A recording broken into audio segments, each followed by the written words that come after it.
Pavarësia e Kosovës u mbyll edhe në OKB. Prishtina dhe Beogradi mund të dialogojnë vetëm për çështje teknike. Ky është vendimi i Asamblesë së Përgjithshme të OKB-s që mbrëmjen e sejntes miratoi rezolutën serbe për Kosovën.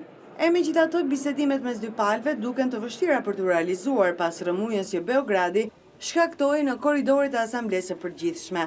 Me të parë që në sallë ndodhej presidenti Fatmir Sejdiu, kryeministri Hashim Thaçi dhe ministri i jashtëm Skënder Hyseini, kryediplomati serb Vuk Jeremić u tërhoq dhe vendosi ultimatum, o ne, o ata. Kjo çoi në vonesën prej mbi 2 orësh të fillimit të seancës dhe pas konsultimeve ligjore, Jeremić u dorëzua dhe vendosi të futej në sallë. Zoti President, këtu në sallë ndodhen përfaqësuesit e Prishtinës. Kosova nuk është një vend i pavarur, sovran dhe antar i OKB-s.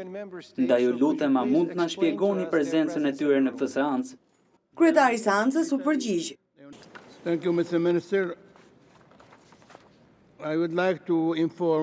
Dua t'ju informoj se përfaqësuesit nga Prishtina janë të pranishëm sot këtu, sepse janë të ftuar nga delegacionet e Francës, Italisë, Gjermanisë, Mbretërisë së Bashkuar dhe Shteteve të Bashkuara të Amerikës. Me këto fjalë besoj se jam përgjigjur pyetjes suaj.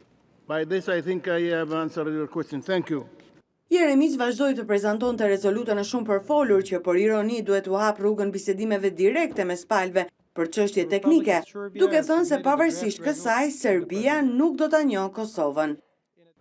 The Republic of Serbia does not and shall not recognize the unilateral declaration of independence of Kosovo.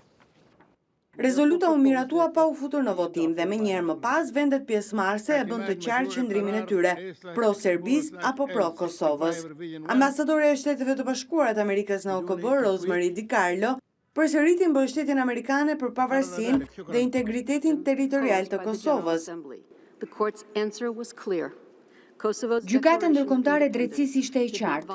Shpallja e pavarësisë së Kosovës nuk ka shkelur ligjin ndërkombëtar apo rezolutën 1244. Qëndrimi ynë mbetet i njëjtë. Kosova është rast unik dhe nuk shërben si precedent për konfliktet e tjera në botë. Edhe ambasadori i Shqipërisë në OKB, Ferit Hoxha, përshëndeti vendimin e Serbisë për tërheqjen nga propozimi më parëshëm destruktiv me të cilën kundërshtonte pavarësinë.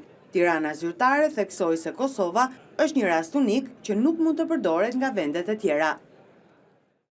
Miratimi i rezolutës së Serbisë në Organizatën e Kombeve të Bashkuara transferon pakënaqësitë e Beogradit ndaj çështjes së Kosovës në dyert e Bashkimit Evropian.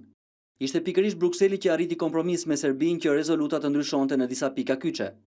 Beogradi nuk rresh se përsërituri se nuk do ta njohë pavarësinë, por në rezolut hoqi dorë nga rihapja e dialogut për statusin, hoqi termin mosnjohje e shpalljes së pavarësisë së Kosovës, kërkoi bisedime për çështje teknike siç është përmirësimi i kushteve të jetesës së serbëve në Kosovë dhe mori në dijenim mendimin e gjykatës ndërkombëtare të drejtësisë për pavarësinë, sipas së cilës ajo nuk shkel të drejtën ndërkombëtare. Aprovimi i këtij dokumenti është një fitore e radhës së Kosovës dhe një lëshim i madh i Serbisë. Ajo mbyll menjëherë përgjithmonë çështjen e mendimit të gjykatës ndërkombëtare të drejtësisë dhe përbën fillimin e asaj që Bashkimi Evropian kërkon prej kohësh, një kapitull i ri i dialogut mes Beogradit dhe Prishtinës, ku mund të bisedohet për gjithçka përveç statusit të Kosovës dhe ndarjes territoriale.